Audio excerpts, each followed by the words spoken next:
Magandang gabi po sa ating lahat. Welcome po sa ating Nuggets of Wisdom from the Book of Proverbs. Before we proceed, let us pray first. Father God, we thank you that once again we could study your words. Holy Spirit, we invite you to come and open our understanding so that we could listen, we could hear, we could understand your words. Bless everyone who joins our Bible study tonight. In Jesus' name, amen and amen. Praise God. So, tonight po ay day 22 ng ating pag-aaral, and we will look at Proverbs chapter 4, verses 5 and 6. I'm reading po from the New King James Version. Get wisdom, get understanding, do not forget, nor turn away from the words of my mouth. Do not forsake her, and she will preserve you. Love her, and she will keep you. Sa Tagalog po, pagsikapan mong magkaroon ng karunungan at pangunawa. Huwag mong kalilimutan ang mga sinasabi ko at huwag kang hihiwalay dito. Huwag mong tanggihan ang karunungan. Sa halip, pahalagahan mo ito dahil iingatan ka nito. So, tingnan po natin ang sabi po sa verse 5. We are instructed po to get godly wisdom and get understanding. We are taught po to acquire heavenly wisdom and develop sound judgment. There are two kinds of wisdom po. One is wisdom from God that comes from His Word, the Bible, which helps us to live godly lives pleasing to Him. And the other is wisdom from man, which is foolishness in the eyes of God. James 3:17-18 says, But the wisdom that is from above is first pure, then peaceable, gentle, willing to yield, full of mercy and good fruits, without partiality and without hypocrisy. Ang worldly wisdom naman po ay na-describe sa Bible sa 1 Corinthians chapter 3 verses 19-20. For the wisdom of this world is foolishness with God, for it is written, He catches the wise in their own craftiness. And again, the Lord knows the thoughts of the wise, that they are futile. God says we should not forget nor turn away from the words of His mouth. So how do we do this po? By reading the Bible regularly and obeying it. Joshua chapter 1 verse 8 says, This book of the law shall not depart from your mouth, but you shall meditate in it day and night, that you may observe to do according to all that is written in it. For then you will make your way prosperous, and then you will have good success. Psalm 119 verse 11 po, sabi dito, Your word I have hidden in my heart, that I might not sin against you. And James 1:22 says, But be doers of the word, and not hearers only, deceiving yourselves. So yun po ang Proverbs 4, verse 5. Let's proceed po sa Proverbs chapter 4, verse 6. Sabi po dito, Do not forsake her, and she will preserve you. Love her, and she will keep you.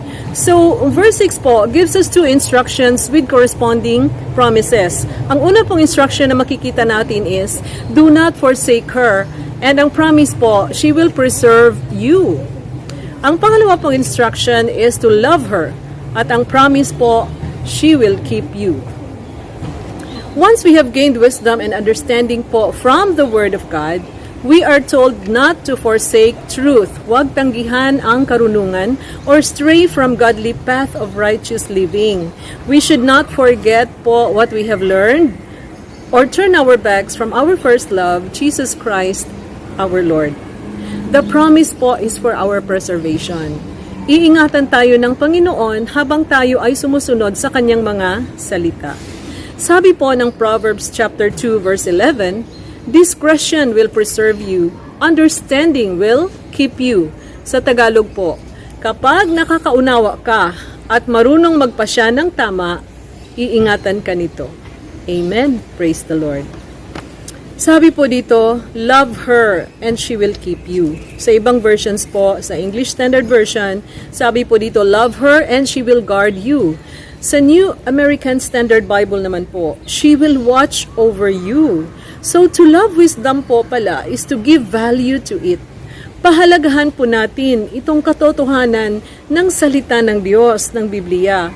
When we learn to love God's truth in the Bible, His wisdom, the promise po is for our safety. God will keep us in His care. God will guard and watch over us. However, meron pong mga ayaw pong magmahal po ng salita ng Diyos. There are people who refuse to love truth. And what does God's word say about them? Sabi po ng 2 Thessalonians chapter 2 verse 10, "And with all unrighteous deception among those who perish, because they did not receive the love of the truth, that they might be saved." Sabi po ng Tagalog version ng 2 Thessalonians 2:10, gagamitin niya ang lahat ng uri ng pandaraya sa mga taong mapapahamak. Mapapahamak sila dahil ayaw nilang pahalagahan ang katotohanang makakapagligtas sana sa kanila. Kapahamakan po pala ang naghihintay sa mga taong ayaw pahalagahan ang pagsunod sa salita ng Diyos. Kaya, do not forsake wisdom po. Love her. Jesus said in John 14:15, "If you love me, keep my commandments." So the Lord Jesus Christ po is the power and wisdom of God. Sabi po sa 1 Corinthians 1:24, "But to those who are called, both Jews and Greeks, Christ the power of God and the wisdom of God."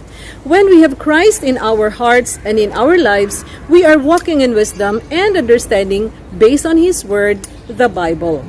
We are walking in the way of truth and life, hope and peace. We are told to get wisdom, get understanding.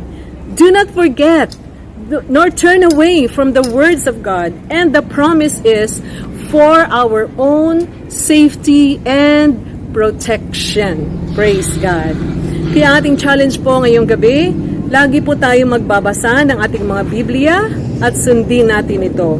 Pagsikapan po nating magkaroon ng karunungan at pangunawa.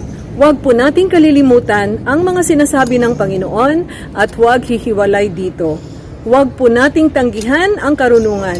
Sa halip ay pahalagahan po natin ito dahil iingatan tayo nito. Praise the Lord. Shall we close in prayer po? Father God, we thank you for what we have learned tonight. You have told us to get wisdom, get understanding, and in all these things, the promise is for our safety. Lord, we pray that you will bless everyone who heard these words, and may your Holy Spirit seal these words in our hearts and in our lives. Thank you, God. In Jesus' name we pray. Amen and amen. Thank you po for joining us tonight. Join us again in our next Nuggets of Wisdom from the Book of Proverbs.